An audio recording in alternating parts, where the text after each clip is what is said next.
गडचिरोली जिल्हा हा नक्षली जिल्हा म्हणून प्रसिद्ध जिल्हा होता, परंतु आता गडचिरोली जिल्ह्याचे चित्र बदलत असून औद्योगिक जिल्हा घोषित झालेल्या याच जिल्ह्यामध्ये पर्यटनाला चालना मिळावी म्हणून वन विभागातर्फे वन परिक्षेत्र अधिकारी बी भेंडेकर यांच्या नेतृत्वामध्ये गुरवाडा जंगल सफारी सुरू करण्यात आलेली आहे। त्याच अनुषंगाने आता वन्य प्राण्यांचे दर्शन होत असल्यामुळे पर्यटकांची गर्दी वाढलेली आहे। या संपूर्ण परिसराचा आढावा घेतलेला आहे आमचे प्रतिनिधी मनीष रक्षमवार यांनी।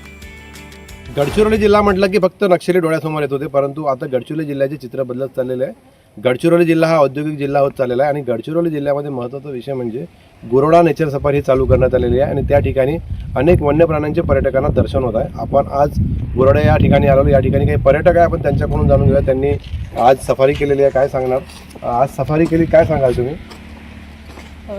आज रविवारचा दिवस असल्यामुळे मी आपल्या कुटुंबाच्या समवेत इथं गुरवाडा नेचर सफारीमध्ये सफारी करण्याकरिता आलेली आहे आणि गडचिरोली जिल्ह्यामध्ये हे गुरवाडा नेचर सफारी हे एक उत्तम असं पर्यटनाचं केंद्र म्हणून आता उदयास येत आहे।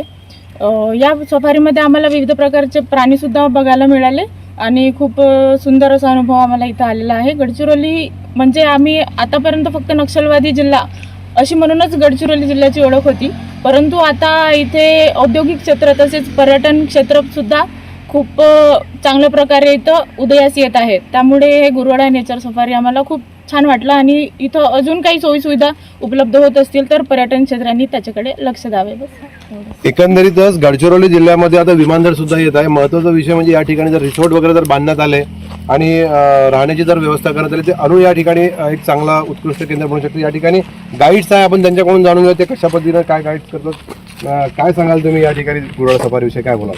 तर आपल्या गुरवाडा नेचर सफारीमध्ये आता डेव्हलप होऊन राहिलं आहे। याच्यापेक्षा पुन्हा जास्त प्रमाणात डेव्हलप झालं तर खूप चांगलं होईल, कारण येणाऱ्या पर्यटकांना सोयीसुविधा चांगल्या प्रकारे मिळेल।